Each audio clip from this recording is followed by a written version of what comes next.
ICC టోర్నమెంట్లో కొన్ని టీంల మధ్య పోరుకు చాలా ప్రాముఖ్యత ఉంటుంది. ముఖ్యంగా భారత్ పాకిస్తాన్ జట్లు బరిలోకి దిగి ఆడుతున్నాయంటే చూసేందుకు కోట్లాది మంది ఎగబడతారు. ఈ దాయాదుల పోరు ఉందంటే చాలు ఆఫీసులకు సెలవులు పెట్టేస్తారు. ఆ రోజు ఎన్ని పనులున్నా ఆపుకొని మరీ టీవీలు ఫోన్లకు అతుక్కుపోతారు. చివరి బంతి వరకు ఉత్కంఠగా జరిగే ఈ ఇండో పాక్ ఫైట్ కున్న మజాయే వేరు. అయితే ఈ ఉభయ దేశాల మధ్య క్రికెట్ రిలేషన్స్ పూర్తిగా తెగిపోయే ఛాన్సులు కనిపిస్తున్నాయి. ఇప్పటికే రెండు దేశాల మధ్య ద్వైపాక్షిక సిరీస్లు జరగడం లేదు. ఫ్యూచర్ లోనూ నిర్వహించే ప్రసక్తే లేదని బీసీసీఐ క్లారిటీ ఇచ్చారు. దీంతో ఐసీసీ టోర్నమెంట్స్ లోనైనా భారత్ పాక్ తలపడతాయా లేదా అనే అనుమానాలు రేకెత్తుతున్నాయి.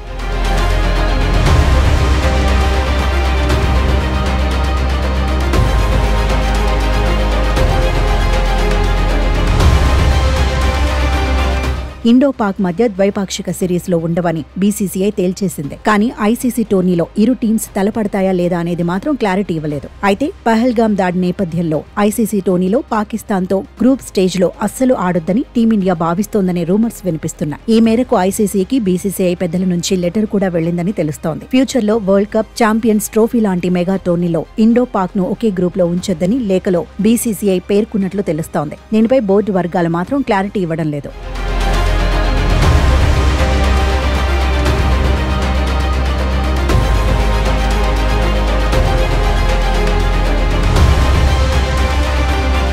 దేశవ్యాప్తంగా పహల్గామ్ టెర్రర్ అటాక్ మీద ఆగ్రహం వ్యక్తమవుతోంది. దీంతో పాకిస్తాన్ తో ఎలాంటి సంబంధాలు వద్దనే డిమాండ్లు తీవ్రతరం అవుతున్నాయి. పాక్ క్రికెట్ రిలేషన్స్ కూడా వద్దనే అభిప్రాయాలు వినిపిస్తున్నాయి. ఈ నేపథ్యంలోనే ఐసీసీ టోర్నీలో గ్రూప్ స్టేజ్ మ్యాచ్ల్లో దాయాదితో ఆడొద్దని టీమిండియా అనుకుంటోందట. అదే సమయంలో ఐసీసీ టోర్నీలో పాక్ తో మ్యాచ్లను బ్యాన్ చేసే అంశం మీద చర్చలు జరుగుతున్నాయని తెలుస్తోంది. అయితే దీనిపై బోర్డు పెద్దలు క్లారిటీ ఇస్తే తప్ప ఏమీ చెప్పలేం. ఈ వ్యవహారంపై మరింత స్పష్టత కోసం బీసీసీఐ నుంచి అధికారిక ప్రకటన కోసం ఎదురు చూడక తప్పదు.